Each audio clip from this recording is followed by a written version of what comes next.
Every edition of the Stanley Cup playoffs features at least one series where I'm upset it happened in the first round. But then again, it helps set the pace for the rest of them, doesn't it? The Washington Capitals versus New York Islanders series was that series, and what's great is you could have called it. Has there ever been a bigger slam dunk for, yeah, that one's going 7? I mean, I'm terrible at calling series, and I said this was gonna go 7. I also said the Islanders were gonna win, but shut up, it's my video. Two perfectly evenly matched teams. And more importantly, two teams that I think are perfectly built for the playoffs. But again, the problem, there's only a maximum of 7 games and a maximum of 1 team advancing. When it comes to superstars that you want to see advance, I want to see what John Tavares, I learned how to Portuguese it up.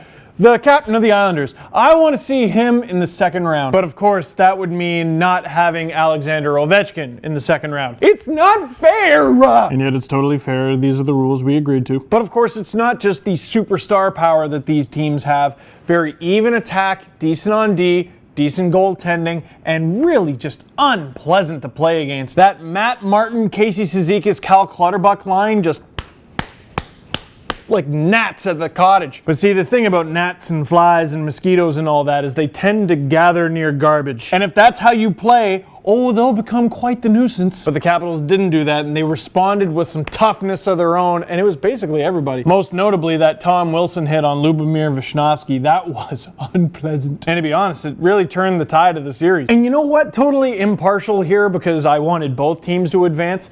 Let the Caps have it this year. Let's see how far they go. Next season, I want to see what the New York Islanders are made of. Because here's the thing, everyone was talking about, wow, they signed Mikhail Grabowski. Wow, they signed Nikolai Kulemin. Big trade for Johnny Boychuk. Big trade for Nick Leddy. Wow, they got Yaroslav Halak in net. All these big changes.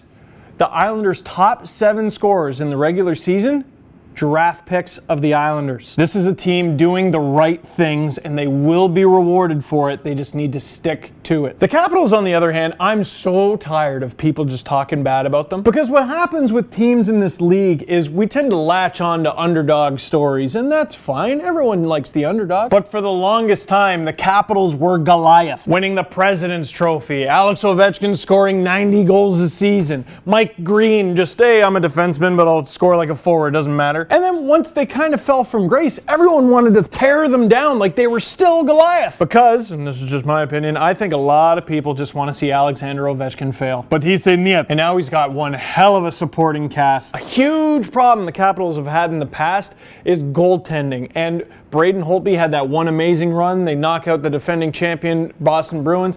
He can't do it again, and I'm like, maybe Holtby's not all that good. But really, it was just Holtby's not all that experienced because he really is Holt Beast. And very fitting that after all this talk of, wow, they got to get some support for Backstrom and Ovechkin in that line, Yevgeny Kuznetsov with the series-winning goal. And one of the tweets that I saw after the game was, these Washington Capitals are built for the playoffs, not so much the finesse teams of the past. Meanwhile, the goal that sealed the series was the most beautiful finesse goal of these playoffs so far. And this is how you can tell I am genuinely upset this series is done and genuinely upset one of these teams had to go.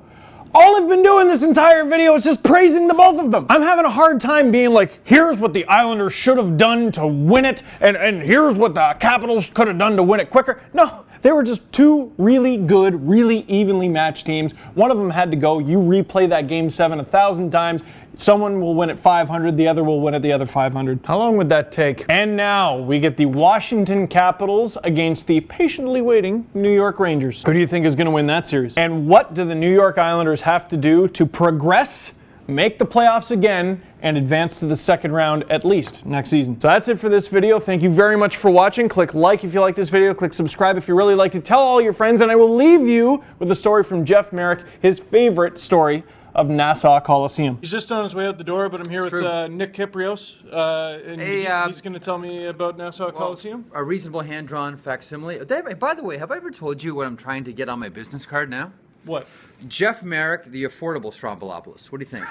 Think that would work for me? I think it could work. I think it's a hit. Yeah. So what was that about Nassau Coliseum? What's your favorite Favorite story? memory or favorite story at Nassau Now, Coliseum? does it involve that lady who got on TV and talked about her son being conceived? No. Okay, here's my favorite story about Nassau Coliseum. I don't know what the year it was, but it was Nick Fatiu, then playing for the New York Rangers, okay? So it's the end of morning practice. Everyone's gone. Everyone's screwed off. And Nick's the last guy to leave the arena. And so he's walking by the Zamboni doors, and he sees the nets, and he sees, the big piece of wood with a little hole cut out. What's it called? Scoro? I think it was what he used to call it. You have to shoot a puck from center ice, and if you put it through, you'd win a big prize. So Nicky looks around, and no one's there. He says, screw it. And he goes and grabs a saw, and he widens it, like almost doubles it. The Islanders had to give away 2 cars that night, courtesy of Nick Fatiu at Nassau Coliseum. And no one noticed. No one noticed. I mean, Nicky let it on later on that, hey, I kind of did this. I don't know if he got any hot water, but it's one of the great stories of Nassau Coliseum.